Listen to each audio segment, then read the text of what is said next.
mahali tumefika kama taifa. Hii nchi haitabadilishwa na wazee wa umri wa miaka 90 kama Oburu Odinga. Hii nchi haitabadilishwa na wazee wa miaka 89 kama kina Turi. Hao wazee wako na pesa, wametajirika, ile kitu wamebakisha ni kuongeza mabibi, kwa sababu wanahesabu siku zao, wanaweza enda anytime. Because in any case, kama umefikisha miaka 70 ile ya Mungu, wewe umekalia deposit. Na ukiangalia hao wazee wengi hao wote wanasema William Ruto, hao wazee wengi wako na umri ya 80. So ni watu wamemaliza miaka ya Mungu hapa duniani, wao wamekalia deposit. Hao wazee hakuna kitu watasaidia nchi nayo, kwa sababu wamefanya kila kitu katika dunia, wamebakisha tu kuongeza mabibi wa kuwaosha mgongo jioni wakilala. Na sisi kama vijana wa taifa hili, sisi ndio tutabaki tukiumia. Niambie hasa jamii ya Wajaluo ya kwamba adui mkubwa kati yetu na nyinyi, adui mkubwa kati yetu na nyinyi, adui mkubwa kati ya jamii ya Gema na jamii ya Wajaluo, adui mkubwa ni William Ruto. Akienda kule Nyanza anaambia wale watu ya kwamba sisi jamii ya Gema ni wakabila. Akirudi hapa Gema, sisi anatuambia wale Wajaluo ni watu wapumbavu, hawapigi kura. Mimi nataka niongee na jamii ya Wajaluo. Shida yetu na nyinyi kubwa ni William Ruto amesimama katikati. Yule anazuia salamu za mkono, yule anazuia salamu za heri, yule anazuia umoja, ili ambaye Uhuru anazingatia kuhakikisha kwamba sisi na nyinyi tumeungana kama jamii. Yule amesimama katikati. Yule anafanya kazi ya yule muovu shetani ni William Ruto mwenyewe. Kama affordable housing unajengea wenye hawana manyumba. Kama mtu analala nje, hana uwezo ya kukodisha nyumba 1000 kule Mukuru kwa Jenga, huyo mtu wako na uwezo wa kununua nyumba affordable housing milioni 5. In any case, hizo nyumba zitakuja kununuliwa na mabwanyenye wala mko kwa serikali. Wala watu wa chini, hakuna mtu wako na uwezo wa kununua hizo manyumba.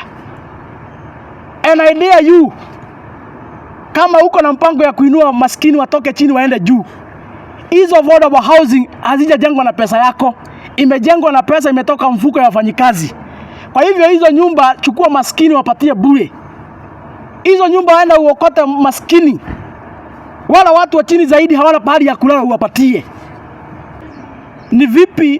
Ni vipi gavana wa Kiambu ameshtakiwa na wizi wa milioni 813, kiasi ya kwamba mpaka EACC wameenda kotini na koti ikafreeze akaunti zake zote za familia yake, watoto wake na marafiki zake. Ni vipi kaunti ya Kiambu imeporwa hiyo pesa yote na hatujapata taarifa yoyote ambayo senator wa hapa ametoa?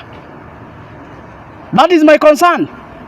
Mimi sielewi how comes Kiambu County Governor ameshikwa na wizi ya pesa milioni 800, imepotea hapa Kiambu, amepelekwa mpaka kotini na EACC, akaunti zake zimekuwa freezed, na bado senator wa Kiambu mwenye ndiye anafaa kuongea hapa, yule ambaye ndiye senior MCA hapa, yule ndiye kazi yake kuhakikisha kwamba anaangalia gavana vile anafanya kazi, bado senator hajaongea, hajasema kitu.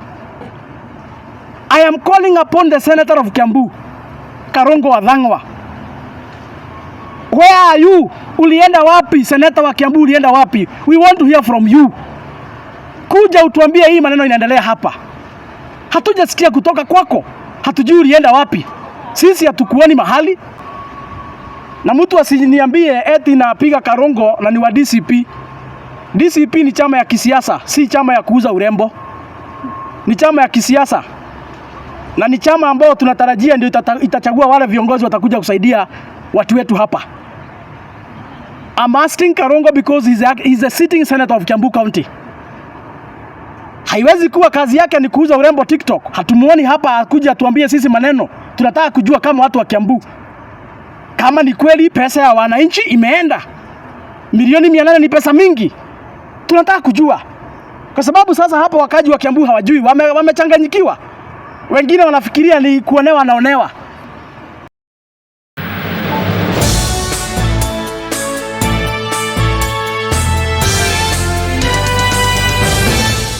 Hamjambo wa Kenya pahali popote mlipo, ni mimi wenu Isaac Mungai ama kijana msafi.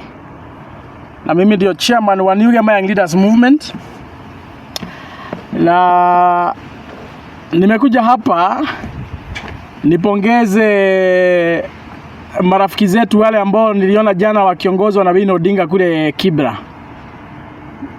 Na mahali tumefika kama taifa, hii nchi haitabadilishwa na wazee wa umri wa miaka 90 kama Buru Odinga. Hii nchi haitabadilishwa na wazee wa miaka 89 kama kina Turi. Hao wazee wako na pesa, wametajirika, ile kitu wamebakisha ni kuongeza mabibi, kwa sababu wanahesabu siku zao, wanaweza enda anytime. Because in any case, kama umefikisha miaka 70 ile ya Mungu, wewe umekalia deposit. Na ukiangalia hao wazee wengi hao wote wanasema William Ruto, hao wazee wengi wako na umri ya 80. So ni watu wamemaliza miaka ya Mungu hapa duniani, wao wamekalia deposit.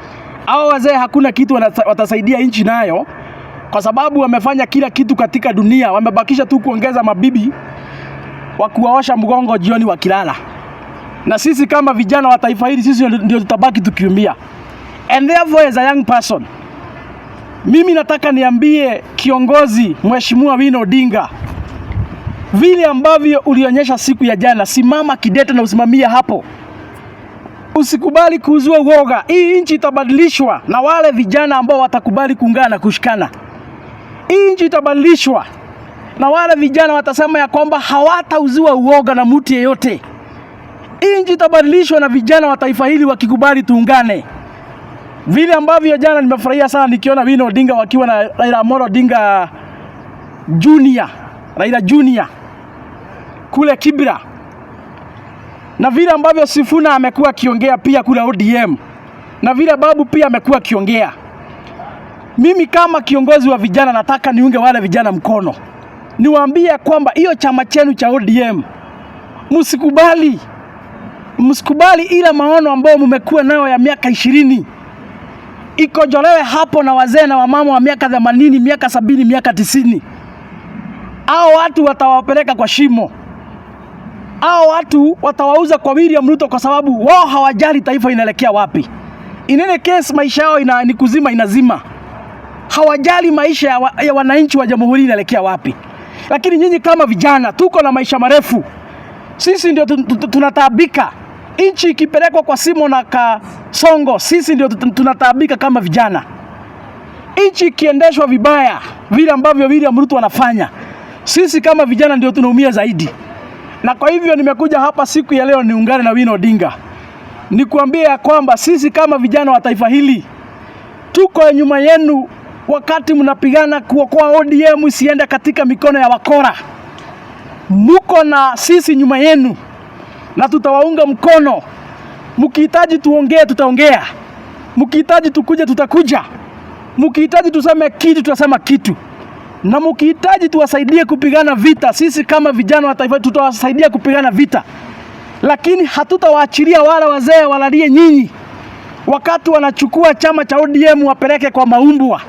Sisi hatutakubali. Sisi tutaunga nyinyi mkono, kwa sababu mahali tumefika kama taifa, vijana lazima tukue na kikao. Vijana lazima tuketi. Vijana lazima tuzungumuze vile ambavyo tungetaka nchi ya Kenya iendeshwe mwaka wa 2027. Na niambie hata wa Kenya, hasa jamii ya Wajaluo, ya kwamba adui mkubwa kati yetu na nyinyi, adui mkubwa kati ya jamii ya Gema na jamii ya Wajaluo, adui mkubwa ni William Ruto. Mwaka wa 2022 Uhuru Kenyatta alisimama akasema vita ya kisiasa baina ya Gema na jamii ya Wajaluo imekwisha, na akashika Mheshimiwa Raila mkono na wakasimama na Azimio, na akasema hakuna vita tena itapigano ya kisiasa baina ya hizi jamii mbili. Akaongelesha sisi mpaka na Kikuyu ili tujue ya kwamba vita baina ya kati ya sisi Gema na jamii ya Wajaluo imekwisha. Lakini muongo William Ruto akasimama katikati, akakuja hapa akaambia jamii yetu ya kwamba Raila Amolo Odinga ni mchawi na ni mganga. William Ruto alisimama akapiganisha sisi na nyinyi, akaongea yale machafu yote alikuwa anataka kuongea, akahakikisha kwamba sisi kama jamii ya Gema hatujaungana na nyinyi. akahakikisha kwamba hatujapigia Mheshimiwa Raila Amolo Odinga kura. Kila siku alizunguka hapa kwa makanisa akiambia sisi ya kwamba mzee Raila Amolo Odinga ni mchawi na ni mganga, na akatuambia nyinyi ni watu wabaya. William Ruto ndiye aliambia sisi hapa ya kwamba jamii ya Wajaluo nyinyi ni watu wa kung'oa reli, akatuambia kwamba sisi ni watu nyinyi ni watu wa kuandamana. William Ruto ndiye aliambia sisi ya kwamba jamii ya Wajaluo ni watu wa kupiga, ni watu wa kurusha mawe na watu wa kung'oa reli. William Ruto ndiye alikuja hapa akatuambia nyinyi jamii ya Wajaluo nyinyi ni watu wa TB na TLala. Vile saa hii anasema ya kwamba opposition hawana akili. William Ruto alikuja hapa akatuambia kwamba jamii ya Wajaluo nyinyi mkiongoza na Raila Amolo Odinga nyinyi ni waganga, ni wachawi na hamuna plan, hamuna idea. Kazi yenu ni TB na TLala na kung'oa reli. Na ndio maana ikaishia sisi hatukupigia Mheshimiwa Raila Amolo Odinga kura. Hiyo haikutosha. Vile ambavyo wameona Uhuru Kenyatta bado wanazidi kuzingatia umoja jamii ya Gema na jamii ya Wajaluo. Vile wameona Mheshimiwa Raila Amolo Uhuru Kenyatta anasimama na familia ya mzee Raila Amolo Odinga, hawajafurahia. Wameanza kumtusi na kumuita majina. Saa hii William Ruto halali akienda kule Nyanza anaambia wala watu ya kwamba sisi jamii ya Gema ni wakabila. Akirudi hapa Gema sisi anatuambia wala Wajaluo ni watu wapumbavu, hawapigi kura. Mimi nataka niongee na jamii ya Wajaluo. Shida yetu na nyinyi kubwa ni William Ruto amesimama katikati. Yule anazuia salamu za mkono, yule anazuia salamu za heri, yule anazuia umoja ile ambaye Uhuru anazingatia kuhakikisha kwamba sisi na nyinyi tumeungana kama jamii. Yule amesimama katikati. Yule anafanya kazi ya yule muovu shetani ni William Ruto mwenyewe. Na ndio maana kila siku anapiganisha sisi na nyinyi, hataki tuungane. Nataka niambie kiongozi Wino Odinga, kwa sababu siku ya jana umeonyesha kwamba unasimama kama kiongozi, na siku ya jana umeonekana ya kwamba unavaa vilivyo viatu za baba. Nataka nikuambie hatuna vita kati ya jamii ya Gema na nyinyi, na hatupaswi kupigana tena. We are not into any political competition. We are not into any political competition between Gema and Luos. William Ruto is our enemy. William Ruto is our enemy. William Ruto is the one blocking our unity between you and us, we Gema community. And that is why anytime he's at Luoland, kazi yake ni kuambia wala watu ni wakabila. And whenever he comes here in our land, anakuja kutuambia kwamba wala watu ni wapumbavu, siwezi achana na nyinyi niende kule kwa wala watu. And when he comes back to you anawaambia siwezi achana na nyinyi niende kwa wala wakabila. Sifuna, Babu Owino, Wino Odinga, Raila Odinga Junior. Sisi kama vijana tusikubali kubebeshwa hii mzigo ya vita. Tumeibeba miaka mingi. Wakati Jaramogi walishindana na mzee Jomo Kenyatta. Tumeibeba miaka mingi. Wakati Kibaki walishindana na mzee Raila Amolo Odinga. Tumeibeba miaka mingi. Wakati Uhuru Kenyatta walikuwa wanashindana na mzee Raila Amolo Odinga. Lakini kwa saa hii hakuna mtu hata mmoja katika jamii ya Gema anashindana na mtu yote katika jamii ya Wajaluo. Hatuna sababu hata yote ya kutofautiana kisiasa. Hatuna sababu hata moja ya kufanya sisi tusifanya kazi kwa pamoja. Kwa hivyo mimi naongea kama kijana hapa. Mimi niambie kina Wino Odinga, tuko tayari tuende kwa meza. Tuko tayari tuketi kwa meza kama vijana wa Gema na nyinyi kama vijana wa kutoka Luo Nyanza. Tuketi chini kwa meza tuongee na sauti moja. Hizi tofauti za miaka 20, miaka 30 zote zikwishe. Tuunganishe taifa la Kenya. Tupigane vita ya kukomboa taifa la Kenya. Kwa sababu nyinyi na sisi adui yetu ni mmoja, bwana William Ruto. Ile siku William Ruto alisalimiana na baba, alienda akaambia Rigathi ya kwamba nimeleta huyu mzee nipangapange yeye kazi yake ikuishe, baadaye ODM inasambaratika. Hivyo ndivyo William Ruto aliambia Rigathi Gachagua ile siku alisalimiana na baba 2023. Na saa hii jamani kama anafaulu, baba hayuko, ODM saa hii imegawa mara mbili. William Ruto amefaulu kuita bedroom akina Wanga, wazee watu wa miaka 90, miaka 80, amewaweka kwa mfuko, wameuzia yeye ODM na wameshakula deposit. Nyinyi mnataka kubaki kwa mataa.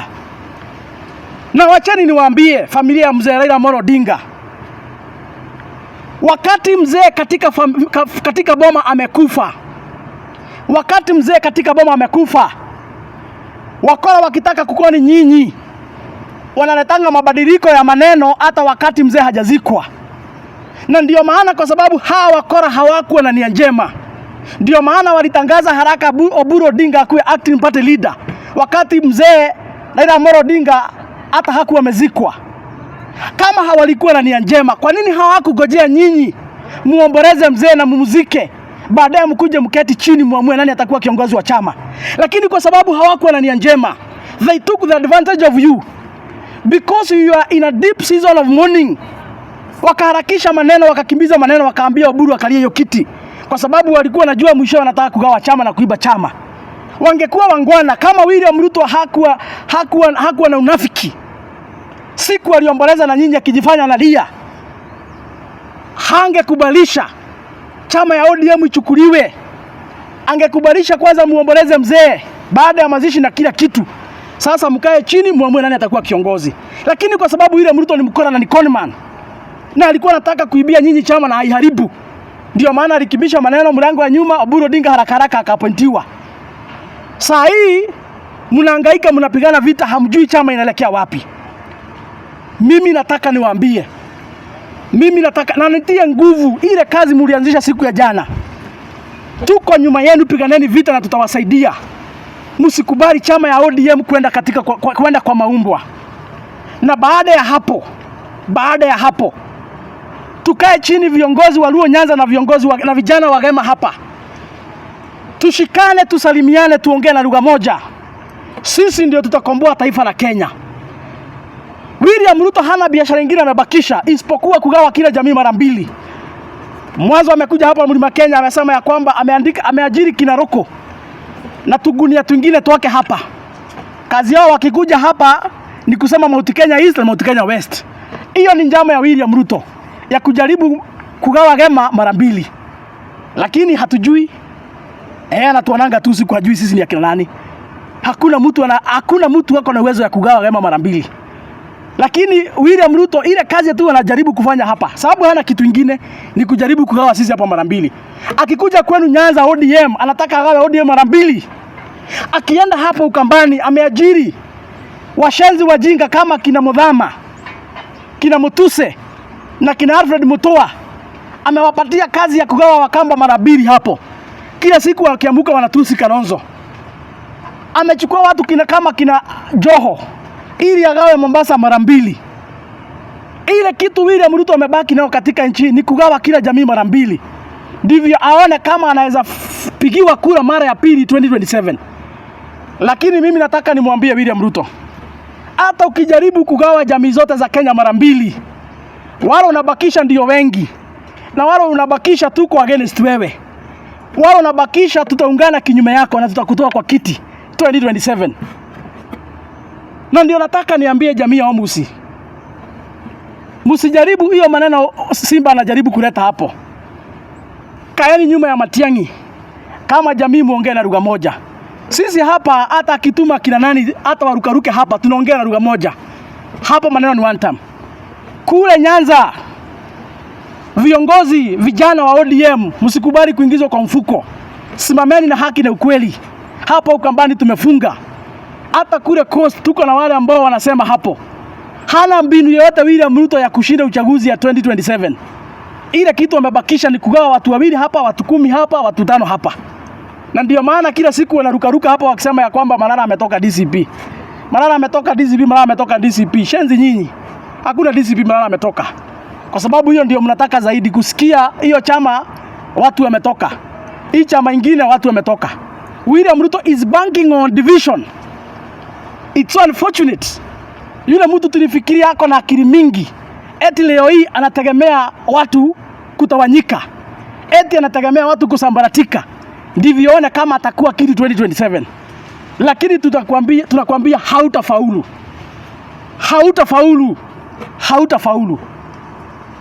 Kwa hivyo nikimalizia niambie jamii ya Wajaluo, jamii ya watu wa Nyanza, mwaka tunapoenda wa 2027 hatuna sababu yote ya kutofautiana kisiasa. Sisi na nyinyi hatushindani. Adui yetu ni mmoja na William Ruto. Na William Ruto anajua hivyo. Ndivyo kila siku halali amesimama katikati yetu na nyinyi. Haezi taka tusalimiane. Na Mheshimiwa Uhuru Kenyatta akijaribu kuingia hapo katikati aunganisha sisi, William Ruto anamtumia majambazi wa kora. Akina Wanga anamtumia wakora kama yule mwizi anaitwa Junet. Anamtumia wakora kama kina Oscar Sudi ili waanze kumpiga wakisema ya kwamba sijui anataka kununua chama ya ODM. Uhuru Kenyatta hana haja na kununua chama ya ODM. Ile kitu wako na haja naye na tuko nyuma yake 100% ni kuhakikisha kwamba jamii ya Wanyanza na jamii ya Gema tumeungana na tumeongea kwa sauti moja. Kwa sababu vita zile ambazo tumekuwa nazo za kisiasa miaka mingi zimetamatika, zimefika mwisho. Na hapo sisi tunaunga Mheshimiwa Uhuru Kenyatta 100%. Na hiyo kazi tuko nyuma yake. Na hiyo kazi tutahakikisha kwamba tumemsaidia mpaka aweze kuitamatisha. Jamii ya Wajaluo na jamii ya Gema, hakuna siku nyingine tutapigana vita ya kisiasa tena. William Ruto apende asipende, tunashikana. Tutashikana kupitia Mheshimiwa Uhuru Kenyatta, tutashikana na tutaongea kwa lugha moja. Kwa hivyo niambie William Ruto, hiyo mambo umekuja nayo ya Singapore, ufikirie kwamba utaitumia kudanganya Wajaluo. Hata Wajaluo si wajinga. Kwa sababu juzi nimesikia William Ruto akisema ya kwamba sijui ni wapi alienda, alikuwa kijiji moja huko kwao Eldoret. Nikasikia akiambia wakaji wa huko ya kwamba amejenga magorofa hapo, hii affordable housing. Na vile ambavyo aliwaambia amejenga magorofa ya affordable housing, akawaambia si mnaona sasa huku ni Singapore. Sijui ni kama hiyo kijiji hawajaiona gorofa mahali, lakini hata kama hawajaiona gorofa mahali imejengwa, mimi nataka niambie William Ruto, kama kujenga affordable housing ndio inafanya Kenya ikuwe Singapore, hiyo ni upuzi. Sasa hivi Thika Road imejaa magorofa, na hiyo magorofa si ya serikali, ni ya watu binafsi. Na bado shida na taabu haijakwisha Kenya. Mijengo ya gorofa haiwezi badilisha taifa kuwa kama Singapore. Hakuna mtu anakula hizo gorofa. Hizo gorofa hakuna mtu anakula. Hizo gorofa hakuna mtu zinabadilisha maisha. In any case, umebomolea watu wengi sana ndivyo ukuje kujenga hizo affordable housing. Na hakuna mtu alikuwa analala nje. Hata kama ni kudanganya Wakenya, bwana William Ruto, tafuta kitu kingine inaonekana ina make sense ya kuwadanganya. Lakini hawezi pora pesa ya watoto wetu wale ambao wameajiriwa. Unasema unajenga affordable housing ati ndivyo Kenya ikuwe Singapore. Kenya haitakuwa Singapore kwa sababu ya ujenzi ya hizi nyumba za affordable housing. Kenya itakuwa kama Singapore kwa sababu ya kuimarisha mambo ya elimu ya watoto wetu. Itakuwa kama Singapore kama vijana wetu watapata ajira. Itakuwa kama Singapore kama sheria mbovu zile ambazo umeweka za kukata watu wetu ushuru zaidi kinyume na sheria, kama hizo sheria zote mbovu zitaondolewa, Kenya itakuwa kama Singapore kama mambo ya afya itaimarika. Watu wetu wanatibiwa bila kulipa chochote. Lakini si marambe tunafanya hapa kila siku mpaka wewe unachangia watu kila siku alafu unasema mambo ya Singapore.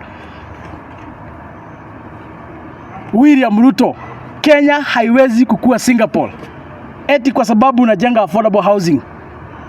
Over 90% of Kenyans hakuna mtu wako na haja na hizo affordable housing. And even the other remaining 10% of Kenyans hakuna mwenye analala nje. Na kama iko mtu analala nje kwa sababu hana mahali ya kulala, huyo mtu basi hana uwezo wa kununua affordable housing milioni 4. Simple calculation. Yeah? Kama unajengea wenye hawana manyumba, bwana William Ruto, kama affordable housing unajengea wenye hawana manyumba, kama mtu analala nje hana uwezo ya kukodisha nyumba 1,000 kule Mukuru kwa Jenga, huyo mtu wako na uwezo wa kununua nyumba affordable housing milioni 5. In any case, hizo nyumba zitakuja kununuliwa na mabwanyenye wala mko kwa serikali. Wala watu wa chini hakuna mtu wako na uwezo wa kununua hizo manyumba. And I dare you, kama uko na mpango ya kuinua maskini watoke chini waende juu, hizo affordable housing hazijajengwa na pesa yako, imejengwa na pesa imetoka mfuko ya wafanyikazi. Kwa hivyo hizo nyumba chukua maskini wapatie bure. Hizo nyumba aenda uokote maskini. Wala watu wa chini zaidi hawana pahali ya kulala uwapatie. Kama uko na binadamu. Lakini hawezi sema hapo unajenga nyumba ili Kenya ikuwe kama Singapore, na hizo nyumba wale ambao wako chini hawana mahali ya kulala, hawezi afford milioni 4 milioni 5 kununua hizo nyumba, wapatie bure. Hakuna hasara tutaenda kama wa Kenya. Hizo nyumba zimejengwa na pesa yetu ya ushuru. Hakuna hasara tutaenda hapo. Shamba ni yetu, ni ya umma. Pesa yenye kujenga umekata watoto wetu hapa juzi. Hii sheria uliweka ya mbovu. Hizo nyumba patia wale hawana uwezo, free walale huko. Sisi ambao tuko na mahali ya kulala hatuhitaji hizo nyumba. Lakini hawezi zurukaruka hapa na mambo ya uongo hapa, unajaribu kudanganya wa Kenya. Eti umejenga gorofa 20, unaambia wa Kenya sasa si mnaona hii ni Singapore. Na sasa hiyo unacheka. Unajua kila siku mimi naambia wa Kenya hapa William Ruto ni conman. Wanaona kama naongea uongo. William Ruto ni conman mwenye amesomea. Hii mnasikia doctorate ambaye yako naye ya miti na wanyama. Nafikiri iko na uconman hapo ndani yake. Is a conman by profession. Tukisimama mbele yenu na wakoni tu mnacheka hapo. Juzi nimeona amepeleka watu wengi sana kule Sagana State Lodge. Nimwambie hiyo kasumba unajaribu kufanya hapo. Tulikuwa na Mheshimiwa Uhuru Kenyatta. Hata alipeleka watu wengi kuliko wale ulikuwa umepeleka hapo. Wakati alikuwa Azimio. Na hiyo haikubadilisha chochote. Kwa hivyo wale wanarukaruka kwa sababu Sagana kulikuwa kumejaa watu wengi. Hao watu ni wetu, lazima wakujie pesa. Hao watu ni wetu, lazima wakujie pesa. Mimi naambia jamii yetu wenye wametoka hapa, mkisikia William Ruto wako mahali na unasikia huko na shida ya 1000 2000, endea. Hao watu ni wetu na hiyo ushuru ni yao. Hii pesa si ya William. Hii pesa si ya William, si yenye ameuza mayai na kuku na nini na chai na mandazi huko Western. Hii pesa ni ushuru ya wa Kenya. Kwa hivyo mkisikia William Ruto wako mahali, hapana, naomba mtu ruhusa endea hiyo pesa. Kwa sababu ni pesa yenu. Kwa hivyo nitamalizia hapo. Na hii story naona inaendelea ya Wamatangi. Hii story nimeona inaendelea ya Wamatangi. Sitaki kuongelea hii mambo, nimeona amebomolewa kwa sababu sio yeye wa kwanza kubomolewa. Ni Wakenya wengi wamebomolewa, lakini sijaisikia Wamatangi hata yeye mwenyewe siku hata moja ameongea. Na mambo ya kubomoleana hata amebomolea watu Kimende siku mingi hata bila notice. So hiyo maneno ya kubomolewa sitaki kuongea. Hiyo it is not something new. Ni kitu imefanyikia Wakenya wengi. Wamatangi is not any special. Ila kitu nataka kuongelelea hapa. Ni vipi gavana wa Kiambu ameshtakiwa na wizi wa milioni 813 kiasi ya kwamba mpaka EACC wameenda kotini na koti ikafreeze akaunti zake zote za familia yake, watoto wake na marafiki zake. Ni vipi kaunti ya Kiambu imeporwa hiyo pesa yote na hatujapata taarifa yoyote ambayo senator wa hapa ametoa? That is my concern. Mimi sielewi how comes Kiambu County Governor ameshikwa na wizi ya pesa milioni 800 imepotea hapa Kiambu, amepelekwa mpaka kotini na EACC, akaunti zake zimekuwa freezed, na bado senator wa Kiambu mwenye ndiye anafaa kuongea hapa, yule ambaye ndiye senior MCA hapa, yule ndiye kazi yake kuhakikisha kwamba anaangalia gavana vile anafanya kazi, bado senator hajaongea, hajasema kitu. I am calling upon the senator of Kiambu, Karongo Wathang'wa. Where are you? Ulienda wapi? Senator wa Kiambu ulienda wapi? We want to hear from you. Kuja utuambie hii maneno inaendelea hapa. Hatujasikia kutoka kwako. Hatujui ulienda wapi. Sisi hatukuoni mahali. Kuja utuambie hii pesa inasemekana EACC wamestaki nayo gavana wa Kiambu milioni 800. Utuambie kama ni ukweli ama ni makesi yanawekelewa. We want to hear from you. You are the senator of the county of Kiambu. Wewe ndio ulichaguliwa na watu hapa, na kazi yako ni ku-oversight the governor. Kazi yako ni kuhakikisha kwamba you are acting as a senior MCA of the county. Wewe ndio macho yetu hapa kama watu wa Kiambu. Tunaojiuliza ulienda wapi. Tunataka kusikia ukitoa taarifa utuambie ama ni ukweli gavana wa Kiambu ameiba pesa ya Wakenya milioni 800 ama ni makesi yanawekelewa na state. Tunataka Karongo utuambie hii maneno kwa sababu wewe ndio senator hapa. It's so unfortunate. It's so unfortunate.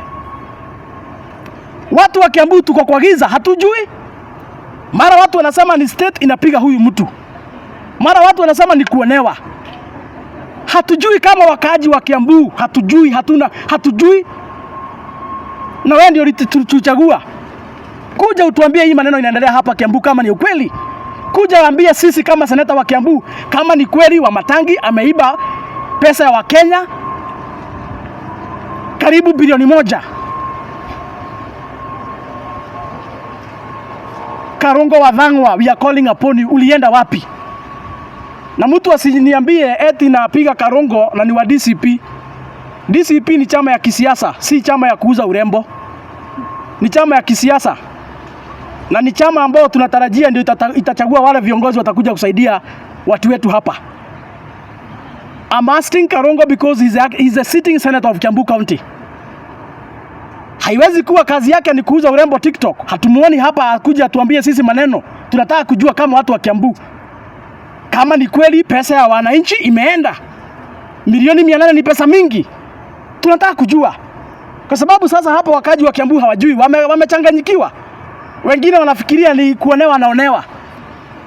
Kanda na kuonewa naonewa, tunataka kujua ukweli kama wakaji wa Kiambu. Hiyo pesa ni ushuru yetu, tunataka kujua ukweli. Na wewe ndio seneta, toa taarifa utuambie kama ni kweli jamaa ameiba pesa. Lakini hatuwezi kuwa hapa Kiambu tuko kwa giza. Gavana ameshikwa, ameiba pesa milioni 800, amepelekwa kotini na EACC. Koti imeamua benki zake zote zifungwe, za bibi yake, za watoto wake, na bado seneta hapa amenyamaza. Saa hii hata mswada inaendelea. Hatujui nini ingine itaendelea. Kwa hivyo tunataka kusikia Karongo akiongea. Yeye ndiye seneta wa hapa, tulikuchagua. Na hakuna kuchaguliwa ya kukaanga na ya kuchemusha. Vile umechaguliwa saa hii, hata hiyo awamu nyingine ndivyo tutachaguliwa. Kwa hivyo kama saa hii hausimami kuambia watu wa Kiambu kuhusu mambo ya pesa yao vile imetumika, hata tukichagua wakati mwingine hatujui kama utaongea. We want you to speak now. Wewe ndio seneta hapa. Wewe ndio seneta wa hapa. Tunataka kusikia ukiongea. Watu wa Kiambu wamenituma Karongo Wathang'wa nikuambie. Wanataka kujua ni kweli gavana ameiba ama ni makesi yanawekelewa. Na kwa sababu wewe ndio uko na hiyo kazi ya oversight, wewe ndio seneta hapa, gavana akiba unatuambia, we want to hear from you. Lakini haiwezi kuwa kazi yako kila siku hapa ni kukata wako na utuambie watu wa Kiambu wanateseka hapa wakiuliza maswali. Wanakujaribu kukupigia simu hawakupati, hauonekani. Make sure umetuambia vile ambavyo Kiambu inaendelea. Wakaaji wa hapa wangetaka kujua pesa yao iko wapi, imeibiwa ama haijaibiwa. Ni persecution inaendelea ama ni mambo ya ukweli inaendelea. Watu wa Kiambu wangetaka kujua kuhusu pesa yao milioni 813 ile ambao Wamatangi ameshtakiwa na ile ambayo imefanya akaunti zake zote zifungwe na mahakama. Watu wa Kiambu wanataka kujua. Kazi kwako Karongo Wathang'wa. Na wale wanataka kusema ni vita na waseme tu. Najua mimi huwasijali vile watu wanaongea kwa sababu iko watu watasema ni vita. Ama kwani seneta amechaguliwa afanya kazi gani? Kwani kuna seneta anachaguliwa akauze urembo huko kwa mitandao? Kila mtu amechaguliwa akiwa na ile kazi amepatiwa. So kama kuambia Karongo aambia watu wa Kiambu nini kunaendelea huku, tunasikia gavana wetu ameshtakiwa. Kama kuambia Karongo hivyo ni kumpiga, shauri yenu. All what I know, mimi nimeongea ile watu wa Kiambu wamenituma. Wanataka kusikia kutoka kwa seneta wao. Awaambie nini inaendelea katika Kiambu, pesa imeibiwa ama haijaibiwa. Wale watasema sifai kumuongelelea kwa sababu ni wa chama chetu. Chama ya DCP si chama ya kuuza urembo ama kuzunguka ruka hapa. Chama ya DCP ni chama iko na plan ya kuhakikisha kwamba wale viongozi watachaguliwa na hiyo chama ni watu watatetea watu wetu. Ile ni case chama hiyo yetu hizo tuitugati. Na meaning yao kwa wewe tugati ni gutugati na andu aku. Qualification number 1 ya kukua kwa DCP ni kwa wewe tugati na andu aku. Mahali unafaa kuongea unaongea. Mahali unafaa kusema kitu unasema kitu bila uoga na bila kufunika maneno. So that is kijana msafi for you. Watu wa Kiambu wapatiwe haki yao na wanataka kujua ukweli. Pesa imeibiwa ama pesa iko. Lakini itakuwa vibaya sana tunaona gavana wetu amepelekwa kotini amefungwa kwa sababu atafungwa mwezi wa pili. Kesi iko mwezi wa pili tarehe 4. Ni aibu sana tuone gavana wetu hapa Kiambu amefungwa na seneta hakuna siku hata moja ashaituambia ati pesa imeibiwa ama nini inaendelea. Yeye ndiye mlinzi wa mali ya watu wa Kiambu hapa kama seneta. Amechaguliwa. Si atata Karongo si atachaguliwa, amechaguliwa tayari already kwa kiti. Na hatuna seneta wawili hapa Kiambu, tuko na mmoja, Karongo Athang'wa. Yeye ndiye seneta hapa, ndiye tunalipa ushuru. So we want to hear from kabla wa Matangi afungwe. Kabla wa Matangi afungwe kotini. Tarehe 4 mwezi wa pili. Kabla aende jela, tungetaka kujua ni ukweli ameiba ama ni makesi amewekelewa. Hiyo tu ndio watu wa Kiambu wanataka kujua. So mkiona watu wa media, mkiona Karongo, fikishieni yeye hiyo habari. Na mimi sina vita na yeye, mimi sitaki kiti ya seneta, na hata msinichague juu hata sitaki na siombi. So I'm not into competition with anyone.